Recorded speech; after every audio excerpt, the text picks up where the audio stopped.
Welcome, dear ones.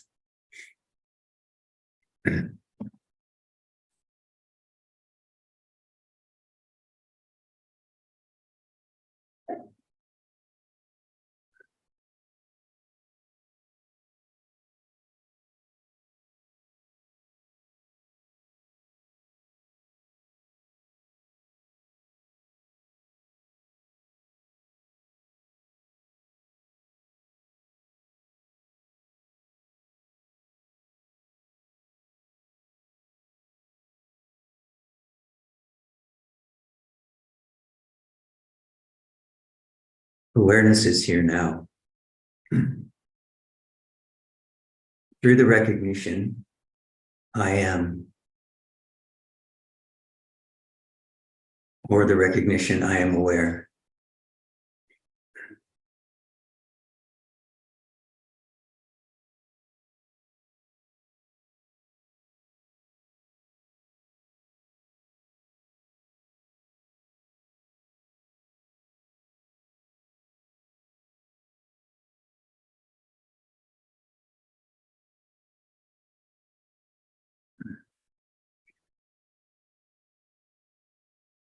Last week, I offered a short meditation, guided meditation, asking the question, are you aware?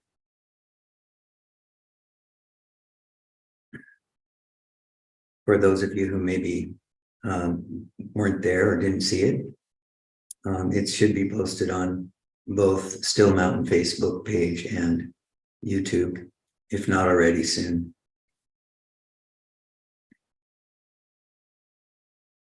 What I'm pointing to with all of you now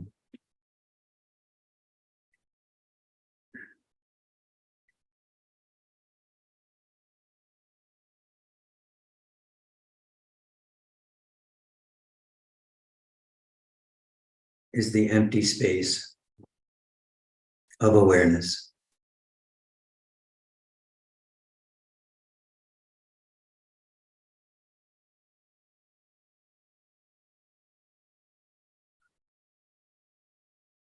Before all that arises in body, mind, and world. You are. Not you as a personality, but you as I am, or as that which is aware.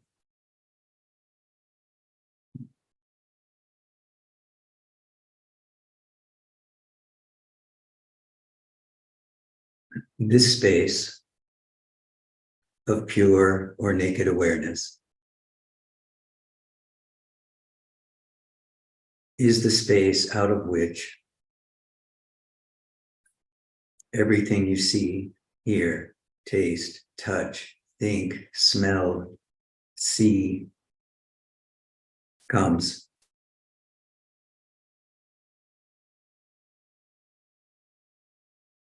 All of this rises of its own volition out of the empty space of awareness. Awareness itself does not cause the rising of phenomenon. Awareness is the witness to the arising of phenomenon.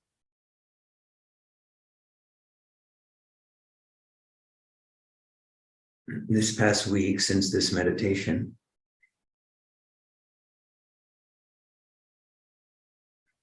I've become aware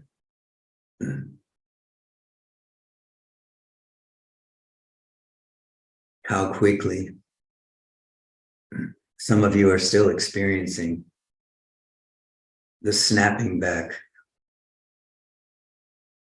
of free, naked awareness into the experience of phenomenon, thoughts, thinking, emoting, experiencing in the world.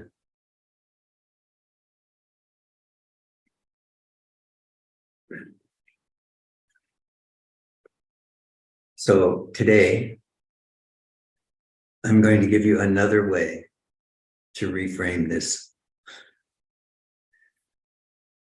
If you understood what is meant by the question, are you aware?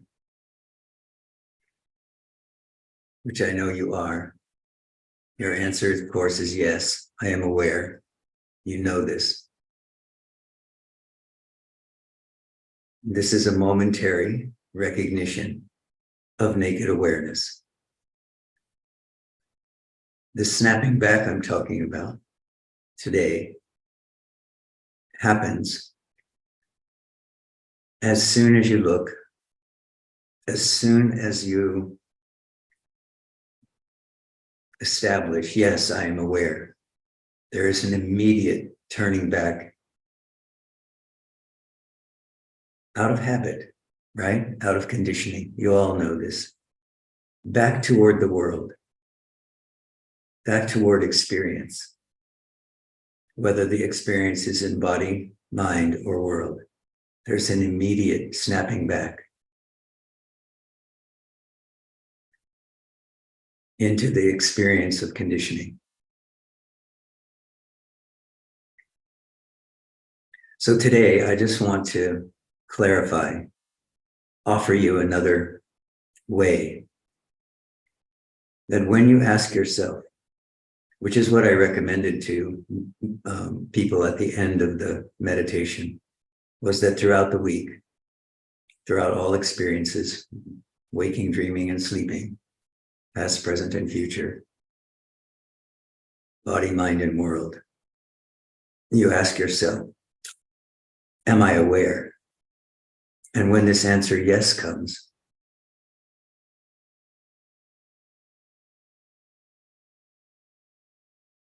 to know immediately that this yes, before everything else, is pristine awareness.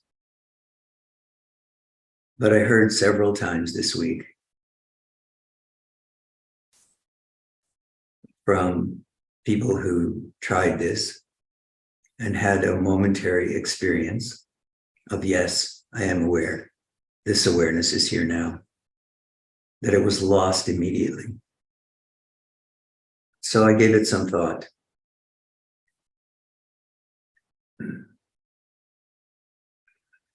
In order to strengthen this recognition, yes, awareness is here. Continue looking. As soon as you come to this recognition, yes, awareness is here. That which is aware, it is aware. The essential practice at that moment is looking. It is not thinking. The question, am I aware? Or the question, who am I? All the foundation questions of inquiry often cause sadhaks to believe that the inquiry is primarily a mental process. That there is a mental question, who am I? Am I aware? What is here now? These kinds of inquiry questions. That this is primarily a mental activity. People find it very frustrating.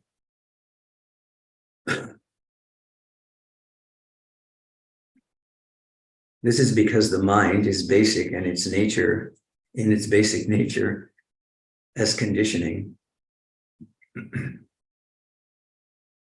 is very frustrating.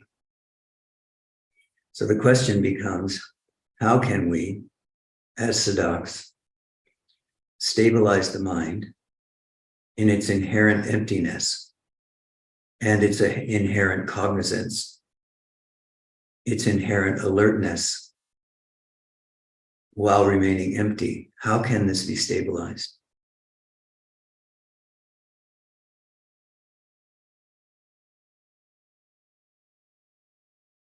How can it be understood that this is a practice of the heart, not primarily a practice of the mind? This misunderstanding comes because we need to use words and concepts in order to be able to point in the direction of pure, naked awareness, pure, naked being, consciousness, and bliss. So we ask these questions: who am I?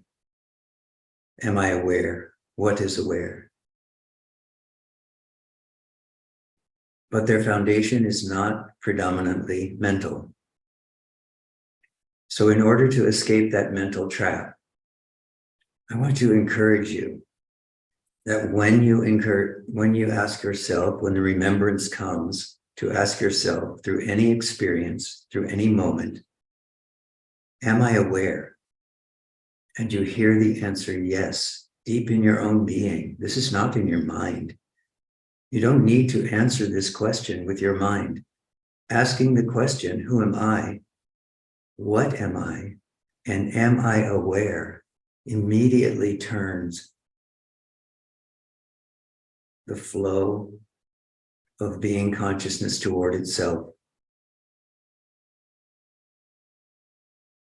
The deep resonant yes you hear is not coming from the mind, it's coming from your direct perception, your direct experience. Yes, awareness is here.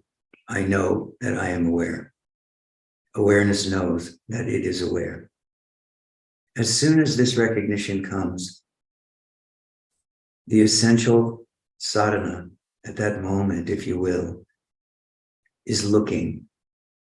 It is not thinking.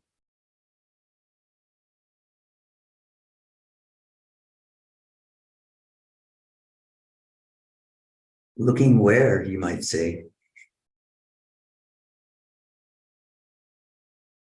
If you are simply looking, this energy that has a tendency to localize itself in the head and to make this into a mental activity immediately comes to the center of the body. It comes to the solar plexus. When you answer the question from your heart, am I aware? And the answer naturally has to be yes, because there is no one here who is not aware. When you hear this answer, yes, this answer is resonating in the solar plexus or the heart center. So from this moment on, look, just looking, relaxed, alert, looking.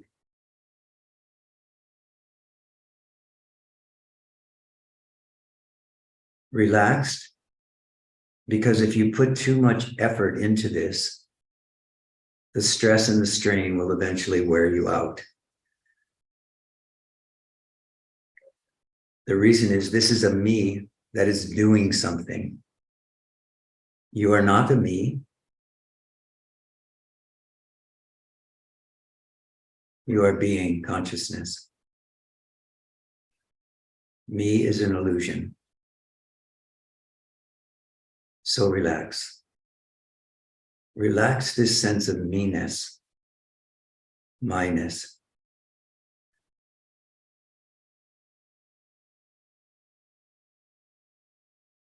Cognizance is the nature of empty looking.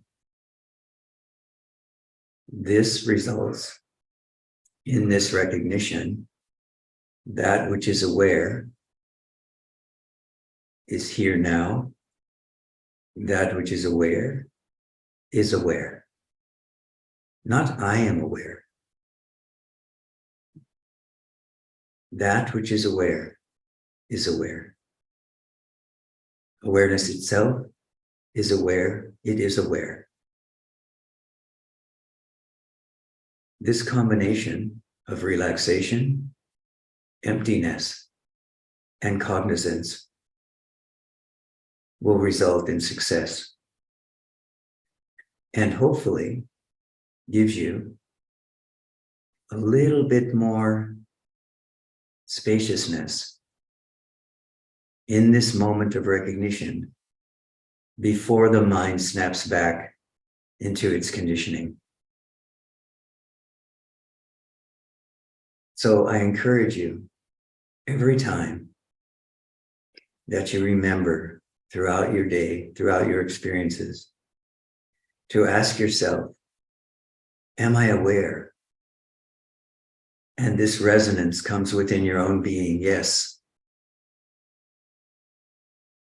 Rest. Look. Just look. Don't do anything. Just look. Relax. Remain in the space of your own naked awareness, and all will be well.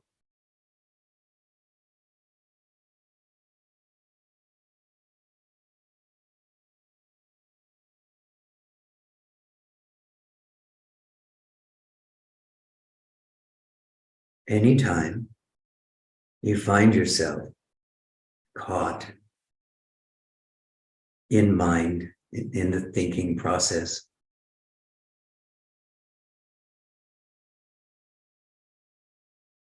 in the experiences of the body, the senses, in the experiences in the world,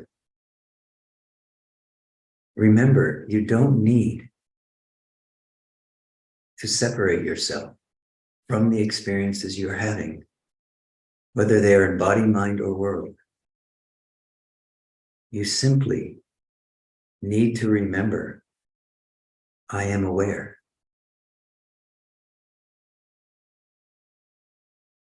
Relax. Let the heart open. In this recognition, come to know yourself,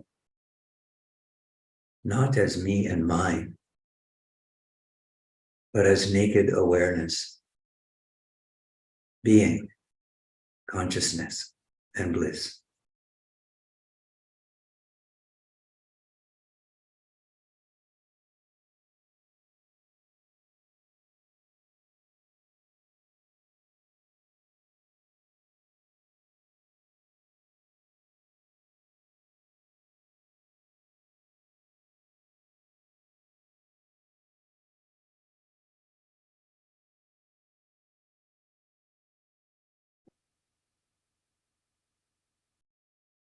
Begin to understand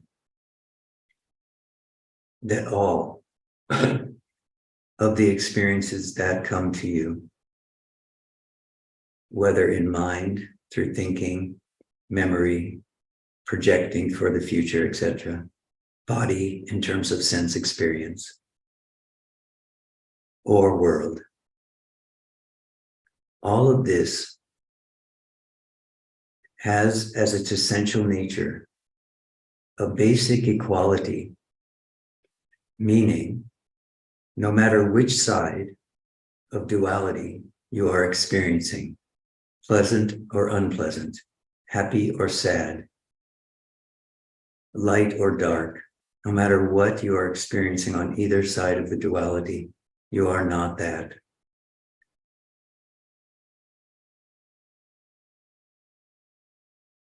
If you know throughout all experience, perception, that which is aware is the foundation of this, then you come to see that all phenomena, all experiences, all thoughts are arising spontaneously, but they have nothing to do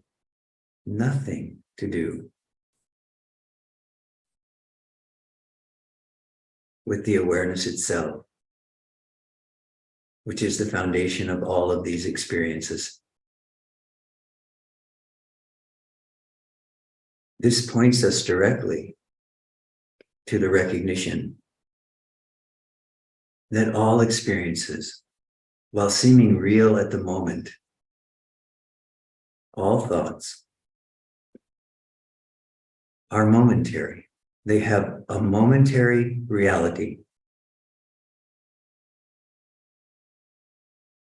But because they come and they go, their reality can be seen to be illusory. Because all experiences come and go. they are eventually known to be empty of any inherent self-nature. And in this moment of recognition, one realizes self-nature rests only here, only now. And I am that self.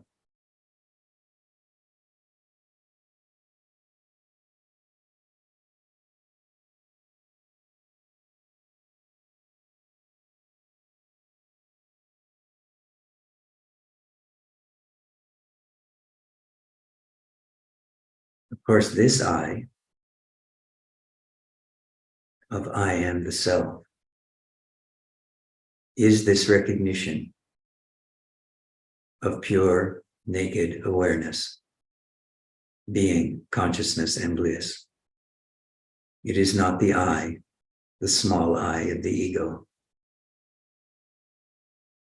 This I of being consciousness shatters the ego, but it does not destroy the awareness. It broadens the awareness into the recognition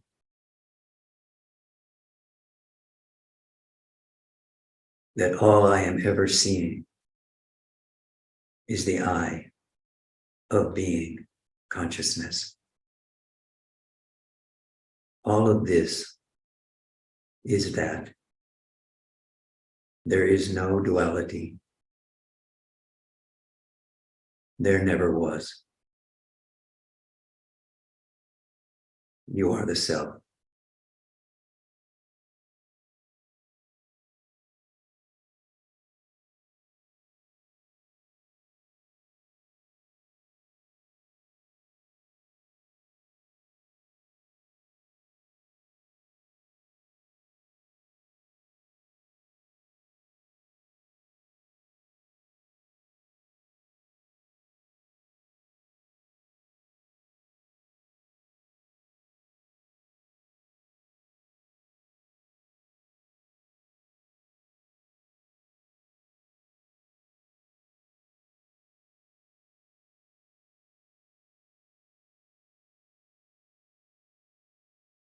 All right.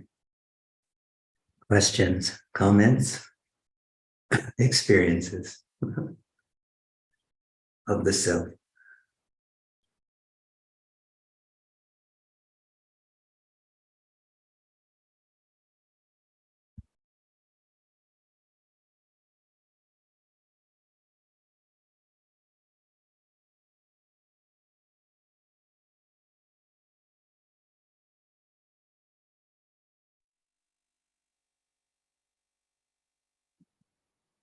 Hello?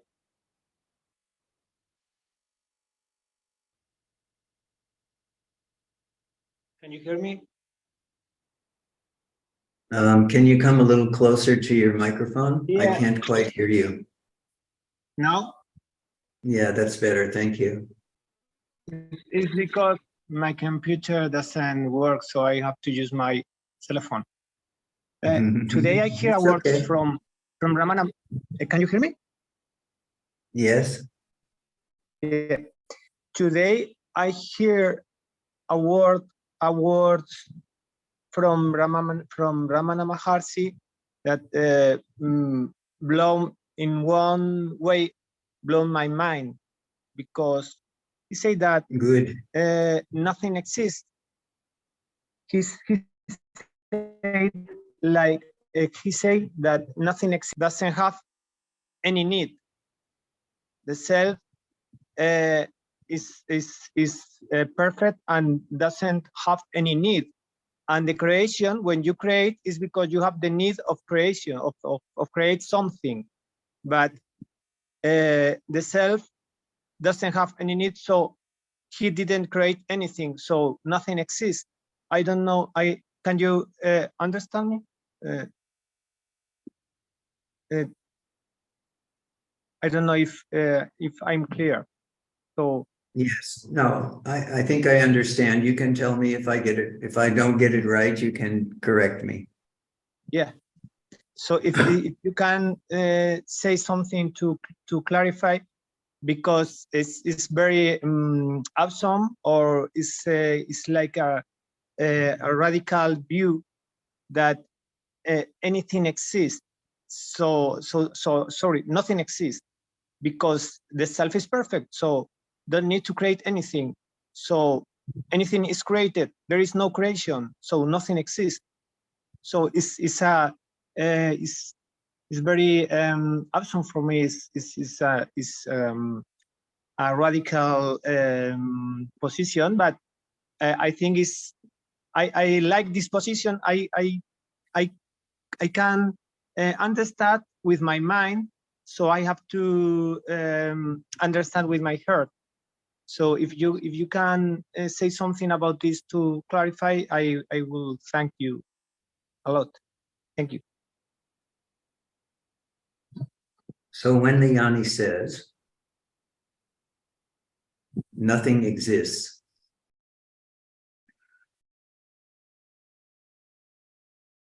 in order for the mind to understand it, we might add a couple of words. Nothing exists but the self.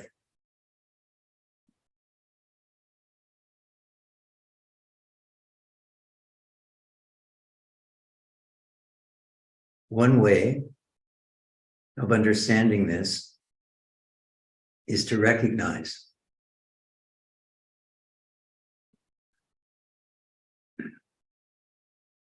that nothing in what you are calling the created world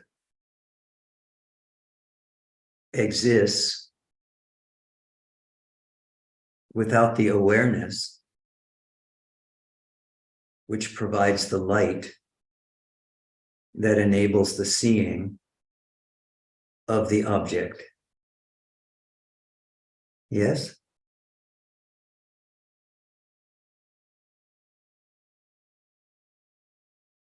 In the same way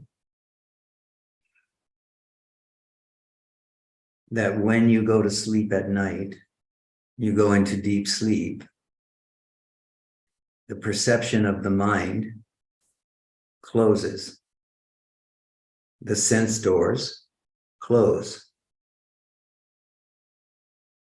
Loss of the sense of the body comes quickly. And in this moment, the perception is nothing exists. There is no perception. But when you wake up in the morning, the perception that you have in deep sleep, of the experience of deep sleep, is that nothing was happening. This is because the mechanism of creation, which is the light of awareness shining through the body-mind into the world and onto the various objects which rise in the mind, this mechanism is just not operational. So the appearance is nothing exists. Is this true? So nothing has a self, nothing that we experience in the waking state has a self-existing nature.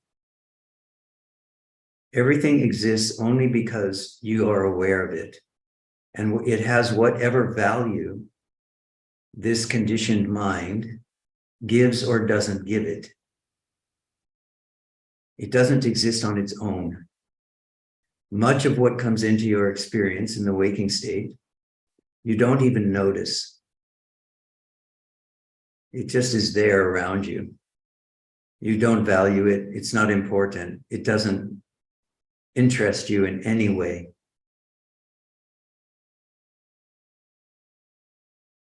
And so it comes into existence for a moment or for a minute or for an hour somewhere in your periphery, and then it disappears. You don't even notice. It has no self-existence. What appears to have self-existence is what you focus on. So a person you like, that you are attracted to, this person seems to exist. But this is not because they have a self-existing nature. It's because awareness has, your awareness, we can say, your awareness in this case, has turned attention toward it, that other, and given it importance and significance, and created a whole scenario. Oh, isn't she beautiful? Oh, isn't he beautiful? Oh, I could have a life with this person, and then I could do this, and I could marry this person, and we could travel here, and we could travel there, and we could have 2 children, and we on and on and on. All out of nothing. Mental space. Creating a fantasy. But no inherent selfness, you see, doesn't really exist.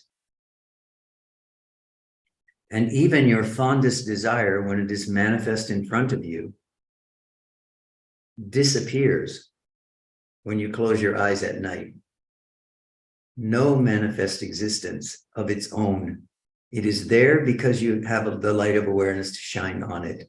Without the light of awareness, it is gone. What the sage is pointing toward is this recognition that self-existent, unborn being consciousness, which has no inherent nature, it only has existence, but not existence in the material world, not existence in the mind, not existence in anything which you can create. It has only existence in the vast expanse of self-nature. This in Hinduism, this in Vedanta is called Brahman.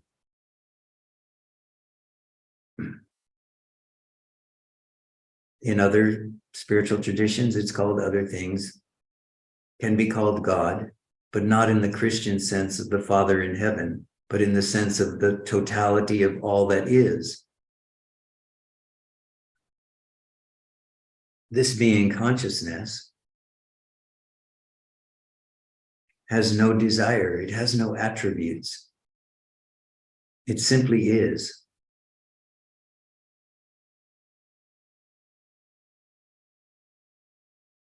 And in it rises spontaneously somehow all of created existence. But all of it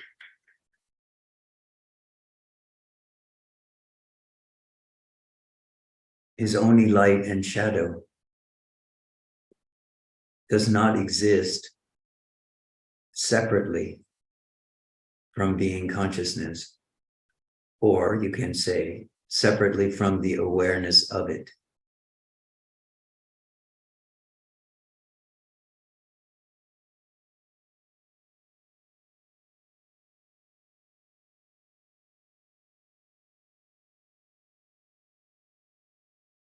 And so the sages, the Buddhas say,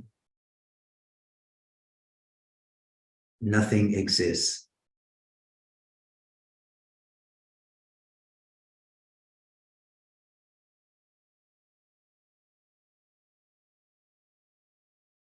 In the understanding of Zen Buddhism,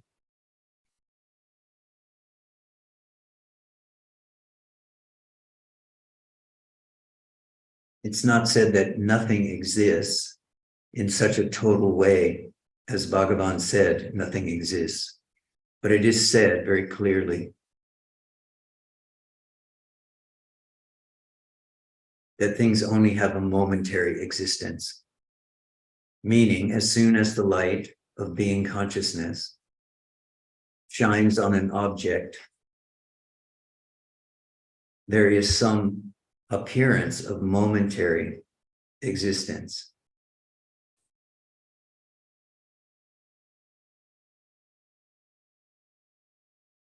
But as soon as the light of attention or the light of awareness moves on to the next object,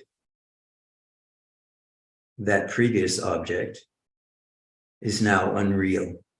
It has no inherent existence to keep it going without the light of your awareness or awareness itself.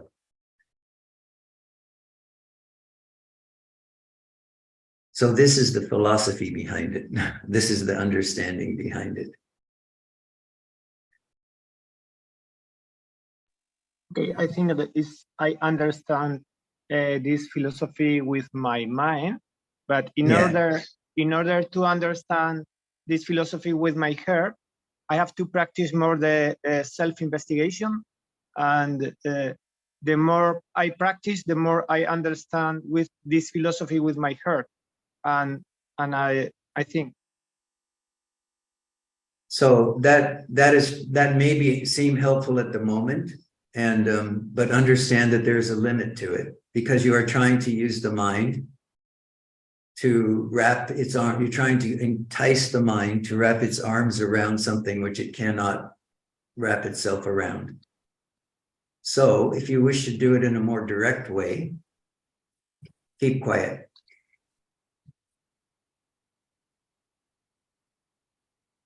Notice that you are aware, and don't fill the aware space with anything. Not even the need to understand. You are aware, Alberto, whether or not you think you are aware. This is what Bhagavan's pointing toward. What you are doing with the mind is you are trying to create something, whether it's understanding or an experience or enlightenment. You are trying to create something. This will always take you out of the main current of the river, because the main current of the river is before I am this mind. That which you are in this moment, look, is that which is aware here now. Even you don't understand anything. If you don't understand what I'm saying, does it mean you are not here? Please tell me.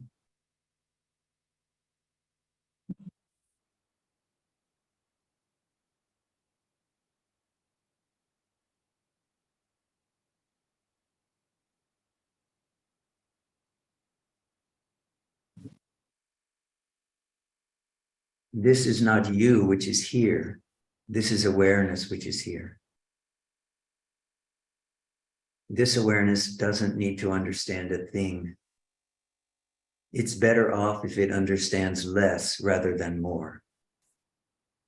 Bhagavan also used to say that those who are illiterate in the ways of the self have an advantage.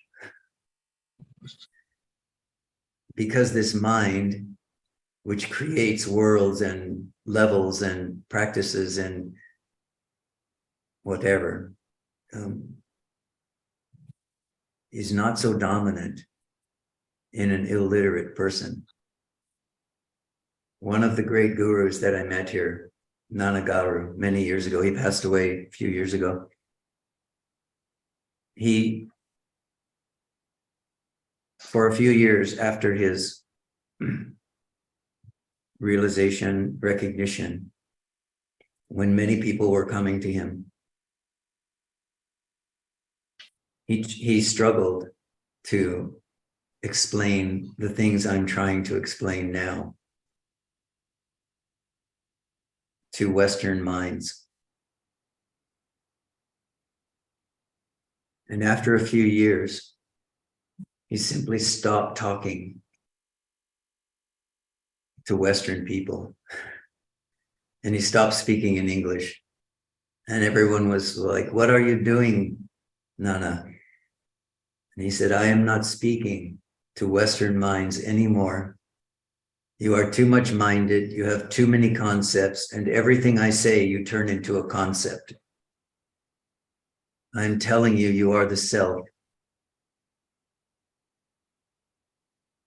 That is all.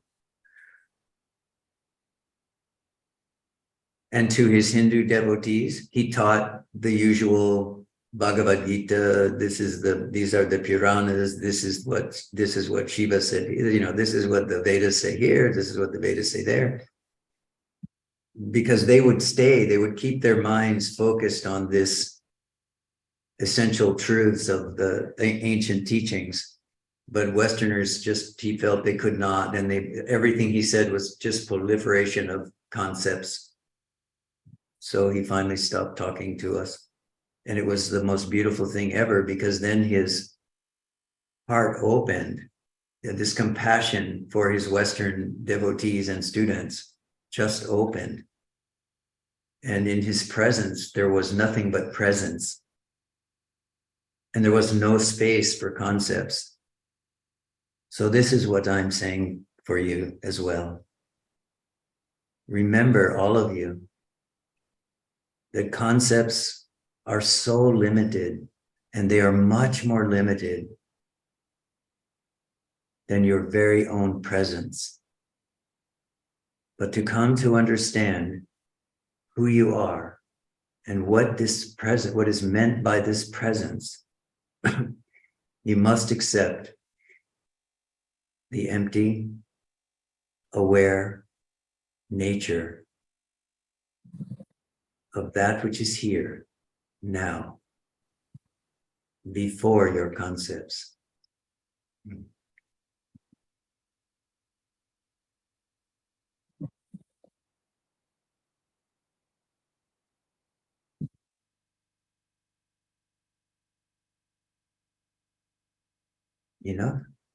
Okay, thank you very much. Namaskaram to everyone. Yes, thank you, Alberto, again, always. Thank you for your curiosity and your devoted looking. Yeah, very beautiful.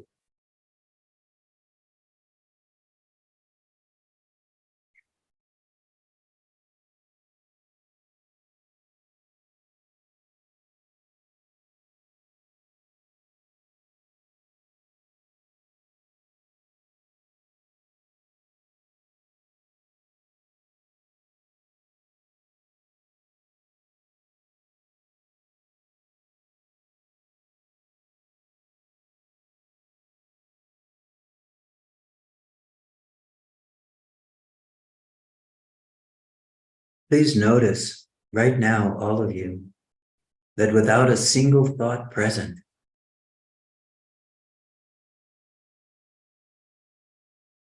you are here. It's the only thing you know. I am here. This is the only thing you know for sure. Go with that.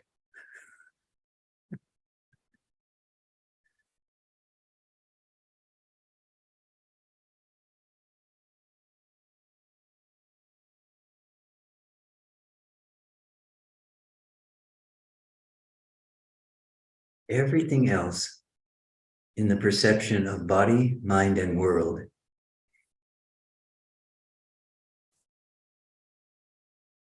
has a dubious meaning.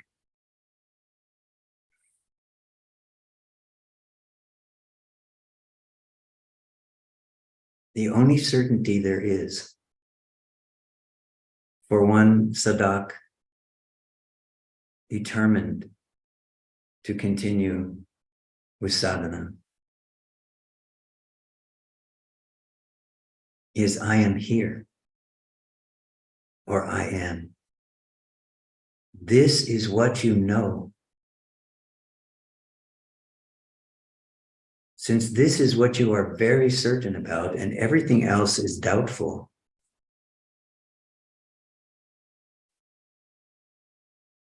stay with I am,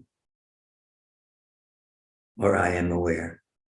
Sink deeply into this recognition that awareness is here now, and it exists as what you perceive to be body, mind, and world. It is before all of that, permeates all of that. Nothing in body, mind, or world has any separate existence. Whether that experience in body, mind, or world is beautiful, a heaven realm, or challenging, as in a difficult life.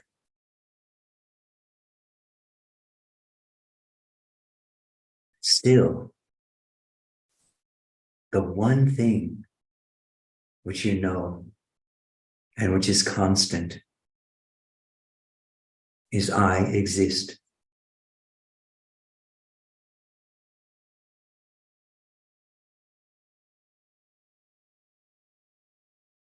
You are existence itself, manifest as naked awareness. Rest there.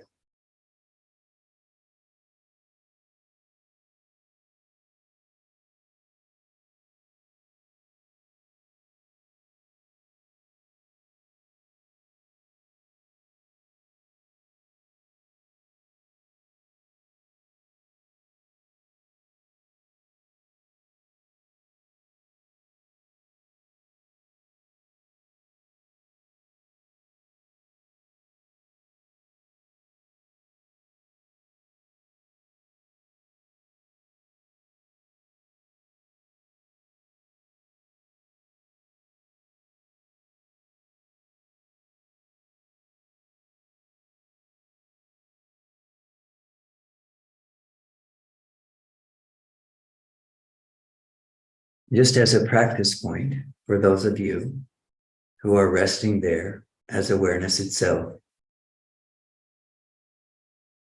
I want to point out that it is really critical for you to remain alert. If you simply come to the recognition, I am, and then you rest or relax deeply, your tendency is going to be to fall asleep.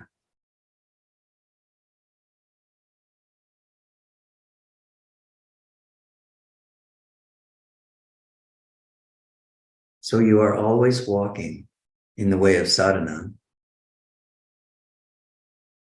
along this edge between empty awareness and alertness. If you nod, it's fine. Be kind. When you come back, and take up alertness again, so that you are here and cognizant. The easiest way to do this is actually, when you come back, give all of your momentary awareness or attention to the immediate environment around your body. You will hear sounds, you will feel sensations, you are sitting on the cushion, you are whatever. You will have some immediate sensed activity. Or you may have a feeling inside the body, maybe a pain in your knee, maybe a sense of bliss. You will have some momentary experience.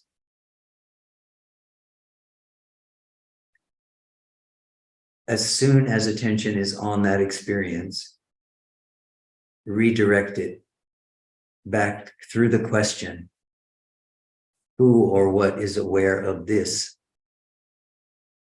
Come back into the space of naked awareness. Rest there, but remain alert.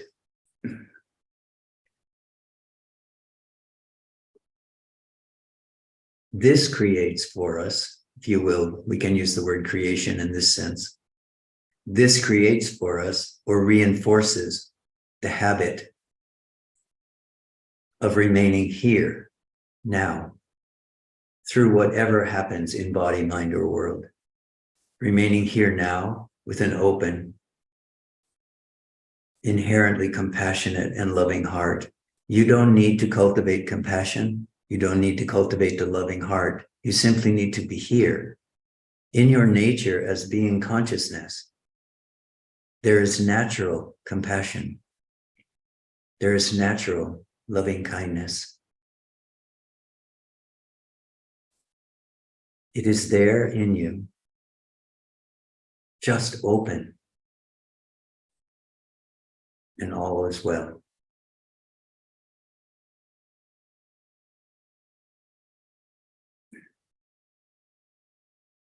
Hello, Atmananda.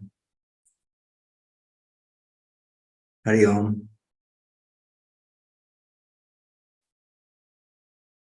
You are muted. I can't unmute you. Yes. Can you hear me now? Yes. Hari Om. Hello. Hari Om. Hello. I wanted to share this that few days back, this knowing or realization happened, and which I want to confirm with you that over years, experience of suffering happened, and even when I come to spirituality, suffering continued. Suffering did not go away, and I was just few days earlier, this realized happened that suffering, I was trying all these years to escape from suffering, even coming to How did that go?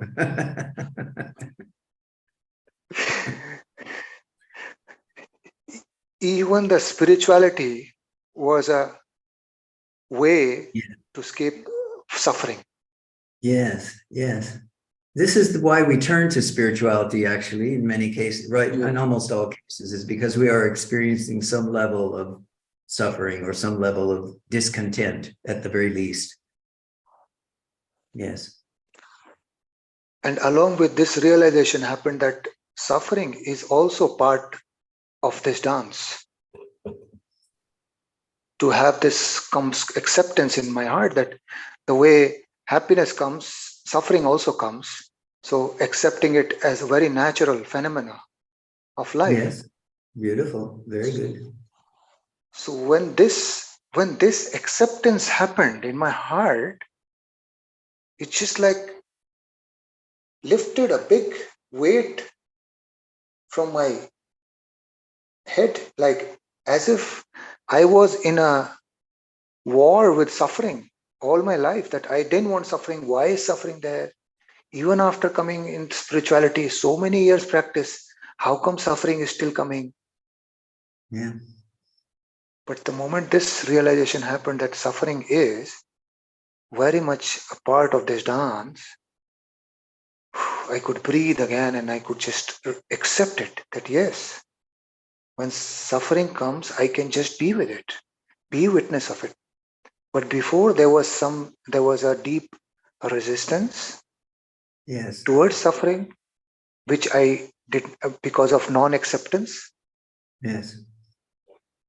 But after this knowing or realization that, oh, suffering is equally part of, and then a step more came in, that suffering is a real guru in my life. That it really allows me to grow in my heart more and more. It only comes, every aspect of life is allowing me to grow, but suffering is one of the aspects which is allowing me to go deeper in my heart. Yes, very good. So it's just I wanted to put this forward because it was there and it was so meaningful. So I just wanted to bring this to you and Yes. for everybody. Thank you.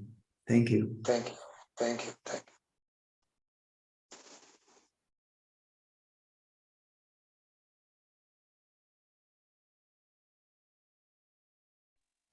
If you could also say a little bit more about this, so that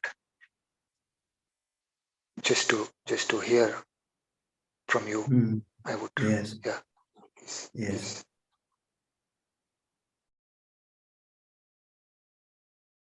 So in this way, this deep level of acceptance is what helps to free us from this suffering over our suffering. Because that's what you're describing, is the way that you were approaching it before. You suffer over your suffering. And this is a very great motivator in terms of spiritual life and spiritual seeking. But this insight or recognition, which you've now had, makes it possible for you to accept both the limited nature of the body-mind and that suffering is inherent in the whole dance of birth, old age, sickness, and death. But it frees you from the conditioning that you must somehow suffer because there is pain in the body, as an example. But this, if you are very fortunate, this will be a realization which stays with you from now on. And so it may make it quite possible for you to endure whatever comes for the body. You know, if you fall off a motorbike and break your arm, it won't be a problem. It will be painful, but it won't be a problem.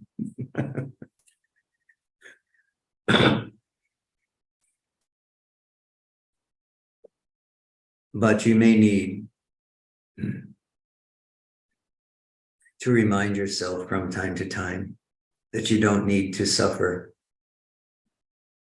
in the mind over the suffering of the body or whatever. And what you have been freed from now is this tendency in spiritual life to use spiritual awakening or spiritual understanding to do a bypass around the very nature of yourself as a human, as a person with a body. And much of what we take up in our life as a seeker is really subtly geared toward this kind of spiritual bypassing, where we try to find methods, techniques, and so on to get into these exalted states in order that we can bypass sickness or bypass pain or bypass old age. But the way to liberation is through, it is not around. And so what you have just seen is that you can stand, you can be present, that a certain amount of unpleasantness is just inherent in this experience of body-mind. And you can manage it through this acceptance and through this recognition that you are not the body. This is a primary recognition which you've had, which can help to free you from this mistaken belief. As Bhagavan said, I am the body. You are not the body. You have a body, and it has a certain destiny. But this destiny is not my destiny. There's a certain prarabdha karma because we have taken on a body. So whatever this body needs to experience, it is always in the service of the self, of the recognition and realization of the self. So this is an important step. So continue on, because that which you are in its completely unlimited state as naked awareness does not even need to feel challenged by the simple challenging nature of having a body which is going through prarabdha karma. Bhagavan illustrated, and Bhagwan as well, in their passing, both of them, they demonstrated that it was possible and was in fact not a difficult situation to remain presence as awareness, even with a great deal of pain and medical procedures and things like that being done. And they remained simply as they were. And this is the deep level of acceptance. And you may not be there yet, but over time, pains will come and go in the body, accidents will happen, things like this can go on throughout your life. But this is all related to the prarabdha karma of this body, of having taken a birth. This has nothing to do with your nature as being consciousness and bliss. Continue practicing, it's bearing fruit. Yeah. Continue to look. You know, when I say practicing now, I want everyone to understand that I'm not talking about a great effort. I'm talking about the looking that I was talking about before.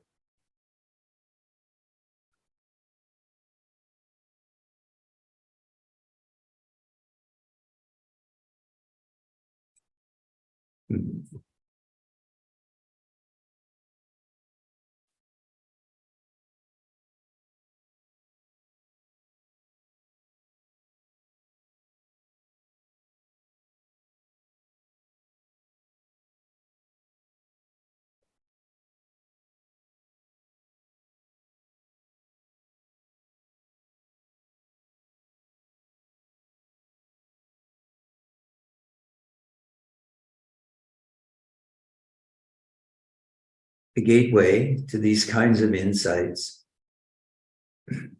that were just described, that Abhinanda just described, is really this ability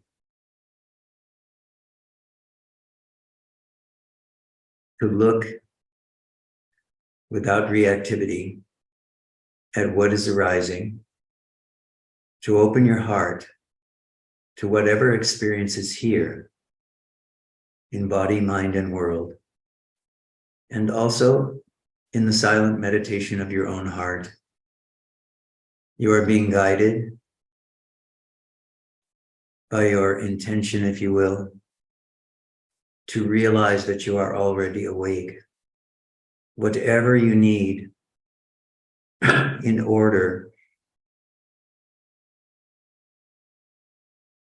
for your own natural being, consciousness, to shine brightly in your own heart, whatever you need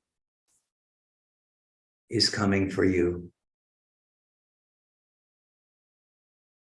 End your seeking.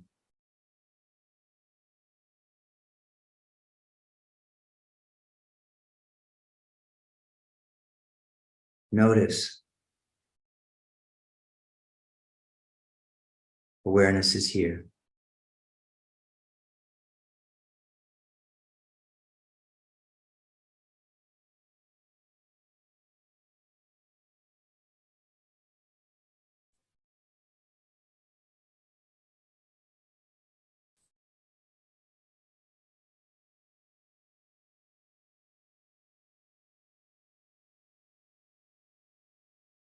Hello, Puneet.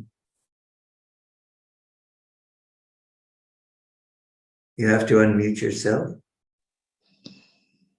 Pranam Rishiji. Pranams. I was just wondering how we can find that unlimited one through the limited perception of the body-mind. If you look using the limited perception of the body-mind through all of the experiences of the body-mind, through all the sensation, through the outward experiences in the world, if you look in through all of the thought configurations of the mind, and I don't mean, you know, to spend years doing this. I mean, just keep looking through all of your experience and see if there is a me in it. There is a perception of me, but is there really a me that's in it? Is there somewhere in this experience that I can find a me? As soon as you have done that sufficiently, this limited experience of the body-mind gives way to what is before, what is the foundation of this limited experience. This foundation of limited experience is unlimited being, consciousness, or Brahman. Yes.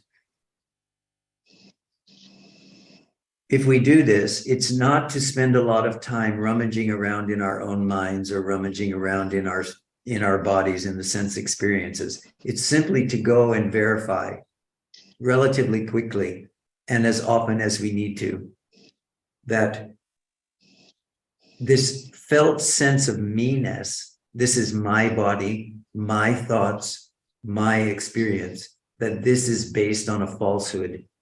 It's based on a false belief that there is a solid and substantial me.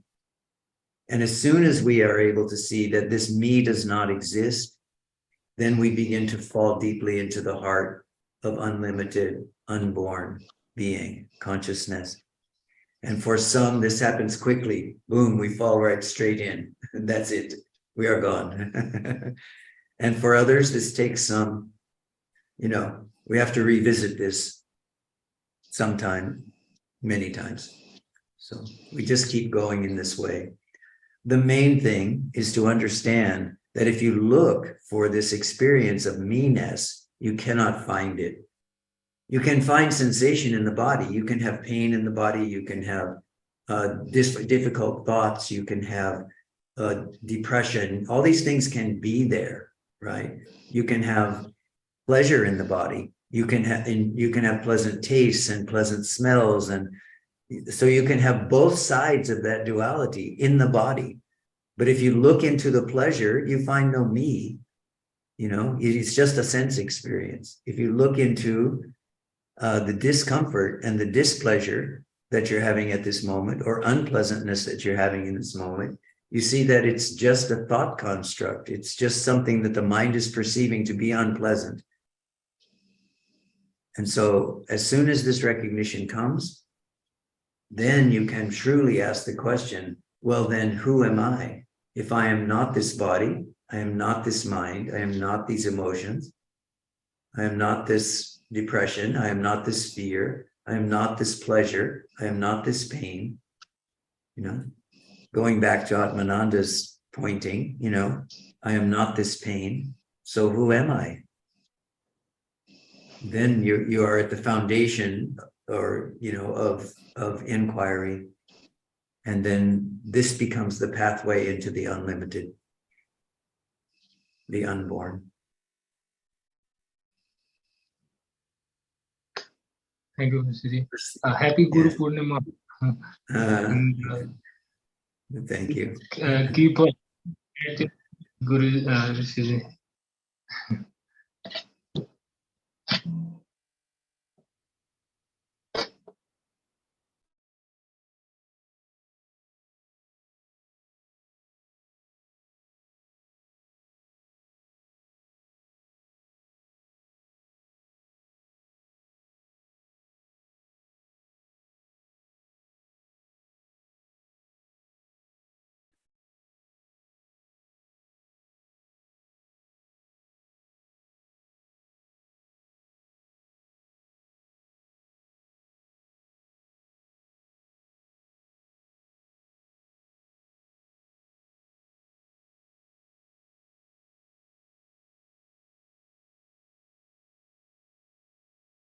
Oh, Janya, hello. Happy to see you. Hello, Rishiji. Oh, very happy to see you. I just felt to just share what you were just saying about this detachment. There's something really powerful that is happening here, coming back from Tiru, is being in places and environments that are familiar in a way, and that I used to love so much in a way, love deeply. But what's happening here is that the love is still there, but it's such a detached love. It's a love that is not, it's a love, everything is happening on the screen of consciousness, as you would say, and it's the most beautiful. It got even a little bit scary at the start because there was this idea that came that, okay, there's no longer a connection here. But actually what came was just sitting is that, no, the connection is within, but it's no longer attached to this outside. And it's just the most, it's just so beautiful, and just freeing, huh? wanting to express my gratitude to you for the pointings and just for this freedom, because it frees up so much, and there's then so much attention that goes within. It's just more and more awareness goes within, but a lot around is happening also. It doesn't matter so much what is happening. It just goes back in more and more automatically. So these are the first signs of resting in the self and in the heart. These are the very first signs of this, when there's this kind of, I prefer the word non-attachment rather than detachment, because detachment seems to indicate some sort of an emotional withdrawal, and that's not really what happens. If something really is strong for you, you will still feel that pull, but there will be a sense of maybe almost nothing personal about it.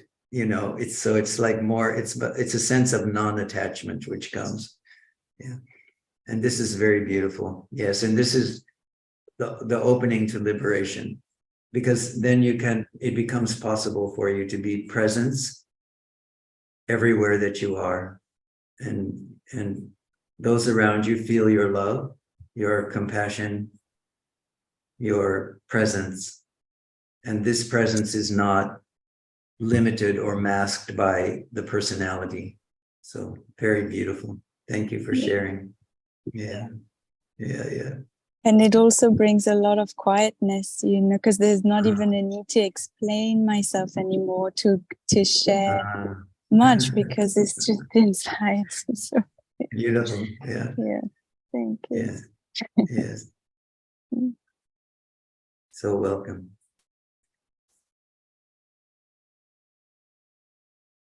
This is this is the greatest gift that you can give to me, is that you report back to me at some point that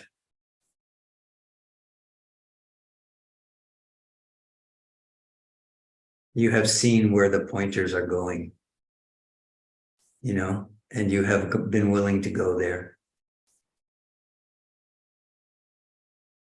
This is the warmth and the gratitude that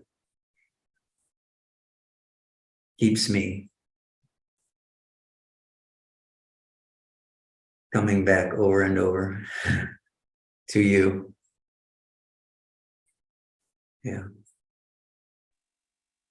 And there's immense love. Yes, I know this. This I knew from the first day I met you, so that's good. You are a being of love, and so I feel blessed that this has been turned toward these pointings. Thank you.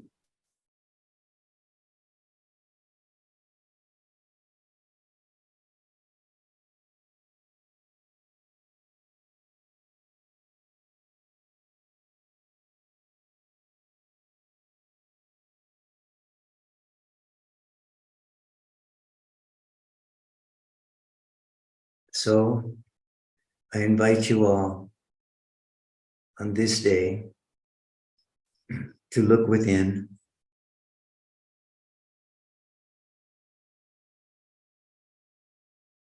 The whole world, your entire being, is the Guru.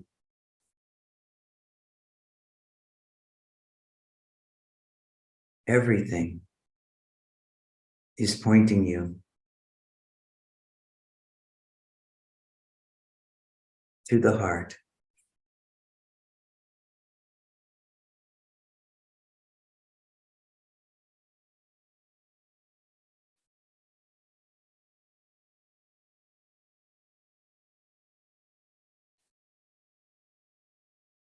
We have just entered Guru Purnima, celebration of the Guru. The Guru is both within and without. Realization, recognition of the self is to recognize that the Guru has always been your very own heart and your very own nature. And if you have been fortunate and there has been a Guru for you,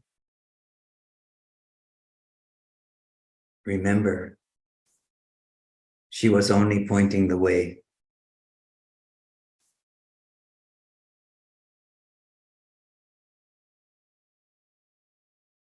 You are that which is aware.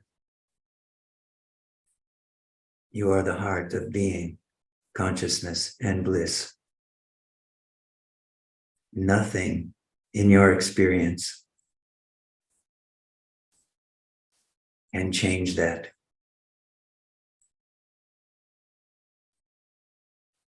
You are the self. That alone is. Hari Om. Tat Sat.